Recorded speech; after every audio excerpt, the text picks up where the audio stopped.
Hello नमस्कार दोस्तों, स्वागत है आपका हमारे इस यूट्यूब चैनल में। तो मैं आप सभी से माफ़ी चाहूँगा कि बहुत दिनों से मैं वीडियो नहीं बना पा रहा था। कुछ कारणों से मैं वीडियो नहीं बना पा रहा था, लेकिन आगे मैं वीडियो बनाते जाऊँगा ताकि आप लोगों की मदद हो सके।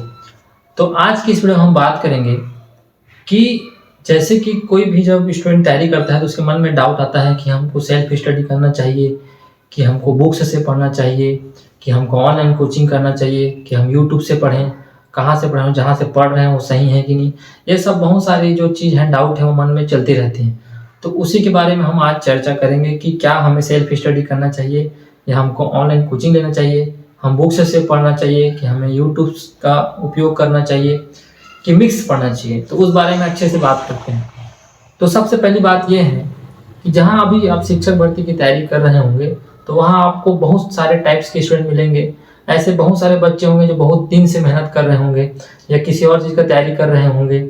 तो अगर जैसे कि मान के चलो कोई पहले एसएससी की तैयारी कर रहा था, उसके लिए कोचिंग ले चुका है, या कोई पीएससी की तैयारी कर रहा है ना, उस टाइप के अगर स्टूडेंट है तो उन लोग के साथ फ़ायदा ये होता है कि उन लोग को एक आइडिया होता है कि सिलेबस को किस प्रकार देखना है, किस प्रकार एनालिसिस करना है और किस बुक से किस प्रकार का कंटेंट क्या-क्या पढ़ना चाहिए, उनको एक आइडिया हो जाता है।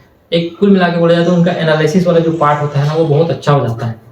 लेकिन वहीं अगर फ्रेशर्स की बात करें जो कभी कोई एग्ज़ाम नहीं दिया है, पहली-पहली बार ये जो कॉम्पिटिशन के चक्रव्यूह में कूदा है, तो उसके लिए एक डिसएडवांटेज हो जाता है कि उसको आइडिया नहीं रहता कि कैसे क्या करना है। फिर बाद में जब एग्ज़ाम होता है तो उसको लगता है कि यार इसको इससे यहाँ से पढ़ना था, इसको यहाँ से पढ़ लेना था करके। तो वो ऐसा चीज़ हमको अवॉइड करना है कि वैसा गलती ना हो। ठीक है? तो अगर कोई पहले से तैयारी कर रहा है और उसका अच्छा खासा बेस है, तो मैं उसको रिकमेंड करूँगा कि वो ऑनलाइन कोचिंग ना ले, वो सेल्फ स्टडी ही करे। अब आते हैं कि जो बच्चे फ्रेशर होते हैं, जो स्टूडेंट फ्रेशर होते हैं, जो कि कभी किसी कॉम्पिटिशन एग्ज़ाम में नहीं बैठे हुए होते हैं, है ना? तो उनको क्या करना चाहिए? तो ऐसा नहीं है कि उन लोग को ऑनलाइन कोचिंग से ही हो पाएगा, है ना? ज़रूरी नहीं है कि ऑनलाइन कोचिंग ही लें, सेल्फ स्टडी वो भी कर सकते हैं। बस बशर्ते आपको ध्यान रखना है कि आपकी जो चीज़ें हैं वो एकदम क्लियर कट हो, आपकी जो रणनीति हो फिक्स क्लियर हो और आपको कहाँ से क्या पढ़ना है, कितना पढ़ना है और किस प्रकार से पढ़ना है, ये सब पता होना चाहिए। क्योंकि बहुत सारे लोगों को देखता हूँ कि कोई भी चीज़ को पढ़ लेते हैं, फिर उनको ये लगता है कि हम पेपर निकाल लेंगे, लेकिन पेपर हॉल में उनको समझ आता है कि भाई अपने से नहीं हो पाएगा। क्योंकि बहुत सारे लोगों को टेस्ट सीरीज़ के बारे में नहीं पता, लोग पढ़ते रहते हैं, टेस्ट नहीं देते हैं।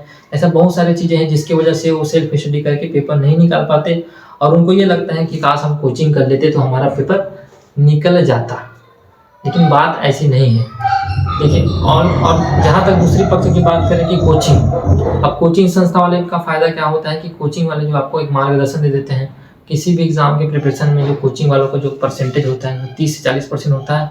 बाकी 60% तो एक जो बालक होता है वो अपनी मेहनत से ही लाता है ना? वो उनका काम होता है कि आपको एक बुक से कंटेंट निकाल के छाँट के आपको परोसें और आप उसको ग्रहण करें, है ना?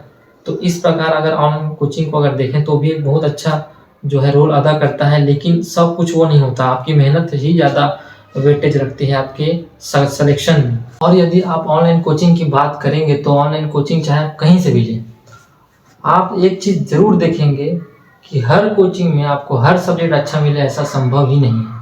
अगर कहीं विज्ञान अच्छा मिल रहा है तो कहीं गणित अच्छा नहीं मिलेगा, कहीं गणित अच्छा मिल रहा है तो कहीं जीके अच्छा नहीं मिलेगा। तो कुल मिला के ऐसा नहीं है कि आपको परफेक्ट हर चीज़ हर जगह से मिल जाएगा, है ना? सबसे अच्छा फ़ायदा कोचिंग में वही होता है कि वहाँ से तो आपको जो है आपका पूरा नोट्स वगैरह बन जाता है और आपको डिसिप्लिन होके अगर पढ़ते हैं, तो आपको और कहीं से कुछ पढ़ने की ज़रूरत नहीं पड़ेगा, है ना? लेकिन आपको कोचिंग सेलेक्ट करने से पहले किन चीज़ों का ध्यान रखना पड़ेगा, वो मैं आपको बताता हूँ।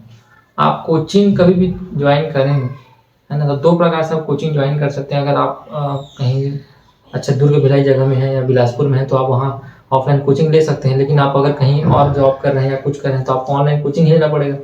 तो ऑनलाइन कोचिंग के सिलेक्शन के लिए आपके पास सबसे अच्छा चीज़ है कि उनका जो ऐप होता है, उसमें आप जाके प्ले स्टोर में जाके उनका रिव्यू पढ़ सकते हैं, है ना?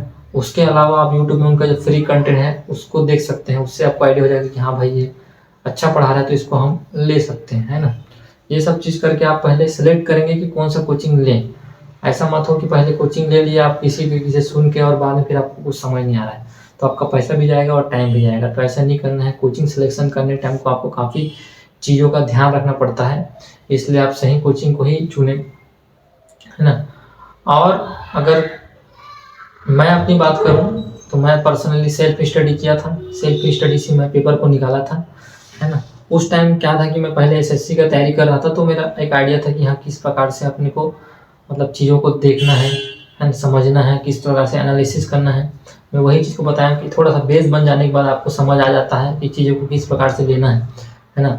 और उसके अलावा अगर आपको समझ नहीं आता तो उसी के लिए ही तो मैं वीडियो बना रहा हूँ, आपको पूरा चीज़ कंटेंट उपलब्ध कराया हूँ कि कौन सा बुक पढ़ना है। हर एक सब्जेक्ट का डीप में एनालिसिस करके आपको वीडियो डाल चुका हूँ मैं, उसको आप मेरे चैनल पे बिल्कुल जाके देख सकते हैं, आपको समझ में आ जाएगा। जो बच्चे सेल्फ स्टडी करना चाहते हैं और बिल्कुल यूट्यूब या बुक्स से पढ़ के आपको पेपर निकालना है, तो उसके लिए मैंने पूरा प्लेलिस्ट बना के रखा है, उसको आप देख सकते हैं वर्ग 2 के लिए। ठीक है, अब आते हैं, काफ़ी कन्फ्यूजन लोगों के इसमें रहता है कि बुक्स से पढ़ना चाहिए कि अपने को यूट्यूब से पढ़ना चाहिए कि कोई वीडियो से पढ़ना चाहिए। तो देखिए, पर्सनली अगर मैं अपनी बात करूँ तो अगर कई टाइप के स्टूडेंट ऐसे होते हैं, कई लोगों को बुक पढ़ना अच्छा लगता है। तो जिनको बुक पढ़ना अच्छा लगता है वो बुक से पढ़ तो लेते हैं, लेकिन कई बच्चे ऐसे बुक पढ़ लेते हैं लेकिन बुक में जो लिखा हुआ है उसको उसी तरीके से लेना कि भाई हाँ ये कहना चाहता है, ये बहुत कम लोगों के अंदर वो क्षमता होती है। वो कह कुछ और है, समझ कुछ और रहे हैं और पेपर में आप कुछ और बना देंगे तो ये गड़बड़ हो जाएगा। इसीलिए लोगों को चाहिए रहता है कि कोई उनको समझा दे, उसको सामने कोई रहे उसको समझा दे, या ऑनलाइन पढ़ के हमको समझा दे। तो यूट्यूब अच्छा होता है कि सामने कोई टीचर होता है, आपको पढ़ा रहा है, समझा रहा है, उसको जिस तरीके से आपको समझना है उस तरीके आपको दे रहा है। ये सबसे बड़ा फायदा होता है यूट्यूब से पढ़ने का। कई चीज़ें ऐसी होती हैं जिनको आपको डायरेक्ट याद करना है, तो उस मामले में आप सीधा सीधा डायरेक्ट आप क्या कर सकते हैं, बुक को पढ़ सकते हैं। लेकिन उसमें भी अगर डायरेक्ट पढ़ेंगे तो हो सकता है आपको दिमाग में ना घुसे, उसका भी कई लोग यूट्यूब में ट्रिक वगैरह बना के डाले होते हैं। जैसे कि हिंदी के बहुत सारे लेक्चर्स आप देखेंगे, जिनको मैंने बताया है स्टडी 91 में हो गया, सब ट्रिक से पढ़ाते हैं। ट्रिक से जब पढ़ाते हैं कोई टीचर तो आपके दिमाग में डायरेक्ट घुसता है ना।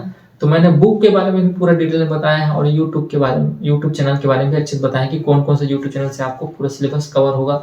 और एक चीज़ हम इंपॉर्टेंट ध्यान रखेंगे कभी भी कि जिस भी चैनल को आप देख रहे हैं तो पहले ये देख लें कि जिस भी टॉपिक को आप पढ़ रहे हैं उसको पूरा उसमें अवेलेबल है कि नहीं। जैसे संधि पढ़ रहे हैं तो संधि के सारे वीडियोस उसमें डले हैं कि नहीं, है ना। गणित पढ़ रहे हैं, गणित में आपको मतलब अब अगर चक्रवृद्धि ब्याज पढ़ रहे हैं, ब्याज पर पढ़ रहे हैं तो सारा उसमें डला है कि नहीं, उसके बाद ही आप देखना चालू करें। पता चल रहा है कि आप एक वीडियो देखिए उसके बाद उसका दूसरा पार्ट है ही नहीं, है ना। तो इस प्रकार की स्थितियों में आपके साथ धोखा गड़बड़ हो सकता है। तो मेरा रिकमेंडेशन ये रहेगा पर्सनली कि आप बुक और यूट्यूब से मिक्स पढ़ें तो आपको ज़्यादा फायदा होगा। जहाँ आपको ज़रूरत है वहाँ आप बुक का उपयोग करें, जहाँ आपको ज़रूरत लग रहा है वीडियो का वहाँ वीडियो देखें। इस प्रकार से आप तैयारी करेंगे तो आपको सिलेक्शन जरूर सफलता प्राप्त होगी। और हर बार मैं जैसे बोलता हूँ कि आपको टेस्ट जरूर देना है, बिना टेस्ट दिए आपका सिलेक्शन नहीं हो पाएगा, क्योंकि टेस्ट ही एक ऐसा तरीका है जो आपको ये बताता है कि आप कितने पानी में हैं। तो इस तरीके से आपको समझ आया होगा कि क्या चीज़ करना चाहिए, क्या चीज़ नहीं करना चाहिए। और कुछ समझ नहीं आएगा तो बिल्कुल कमेंट कीजिए।